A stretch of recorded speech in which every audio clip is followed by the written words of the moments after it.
Sir, pasukin natin ng lungga ng mga honorable sa Senado at Kongreso. Sila dapat ang gumagawa ng batas. Pero bakit po parang negosyo ang main event sa loob? Pakibisto nga ang mga bagong magic at style ng nakawan dyan sa batasan. Tol, welcome sa House of Representatives at sa Senatong.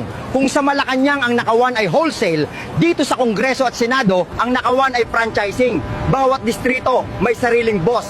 Bawat opisina may sariling racket. Alam mo tol, akala ng marami, yumao na ang pork barrel. Nung idineklara ng Supreme Court na bawal na ang PDAF o tinatawag na Priority Development Assistance Fund, akala natin nagtagumpay na tayo. Pero joke lang yon. Ang mga politiko, parang virus yan, nagmumutate. Ang pork barrel, nagpalit lang ng pangalan. Naging focals, naging insertions, naging initiatives. Iba ang label, pero pareho ang lasa, lasang pera.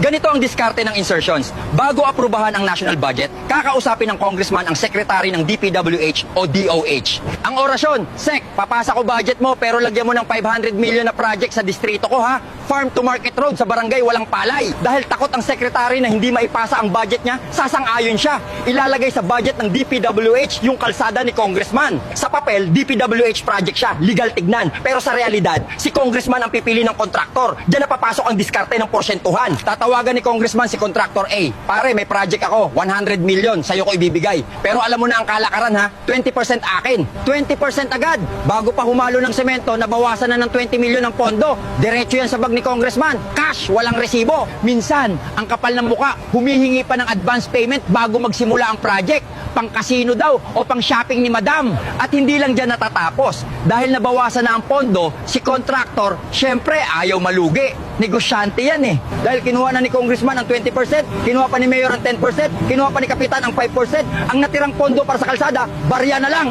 Kaya ang gagawin ni contractor, titipirin ng materyales. Ang simento, gagawing polvoron. Ang bakal, gagawing spaghetti. Ang asfalto, parang pintura na lang sa nipis. Kaya pagkatapos ng isang bagyo, sira agad.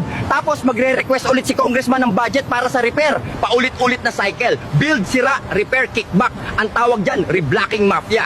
Pansinin mo, ang kalsadang maayos naman, gigibain nila at aayusin ulit. Bakit? Kasi kailangan nila ng pera, hindi ng kalsada. Dumako naman tayo sa diskarte ng budget hearing. Napapanood mo sa TV, sisigawan ni senador o ni congressman ang mga opisyal. Bakit ganyan kayo? Saan napunta ang pondo? Akala mo hero sila, di ba? Akala mo pinagtatanggol tayo? Drama lang yan. Ang tawag dyan, grandstanding. Sa likod ng camera, iba ang usapan. Ang sigaw nila sa TV ay pang presyo. Pinapakita nila na kaya kitang ipahiya, kaya magbigay ka. Kapag nagkasundo na sa insertions at positions ng mga bataan nila, biglang babait yan, biglang approve na ang budget. Ginagamit nila ang kapangyarihan ng investigasyon para mang-extort sa mga ahensya ng gobyerno at sa mga malalaking negosyo. Bigyan mo ako ng prangkisa kundi iimbestigahan kita. Yan ang script. Isunod natin ang diskarte ng ghost projects at NGOs. Naalala mo ang Napoles Scam? Akala mo nawala na?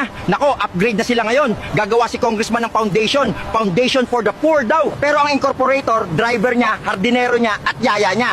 Ililipat ang pondo sa foundation na yon para daw sa livelihood project. Bibili daw ng kambing o binhi para sa magsasaka.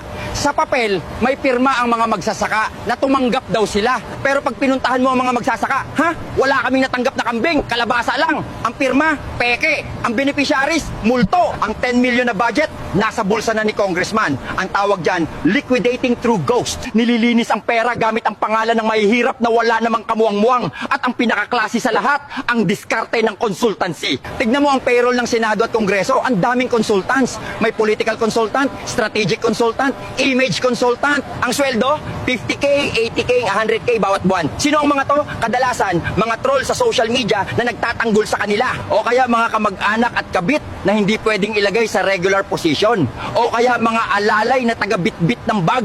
Walang ginagawa, walang output, pero sumusweldo galing sa tax natin. Ang tawag dyan, legalized tambay. Ngayon, tanungin mo ako tol, bakit nila ginagawa to? Hindi ba sila nakukonsensya? Ang sagot ko, 100% hindi. Kasi ang tingin nila sa pwesto nila ay negosyo. Gumastos silang milyon ng eleksyon para manalo, namili ng boto, nagbayad ng watchers. Kaya pag upo nila, ang mindset ay ROI o return on investment. Kailangan mabawi ang ginastos at kailangan kumita para para sa susunod na eleksyon. Ang Kongreso ay naging marketplace.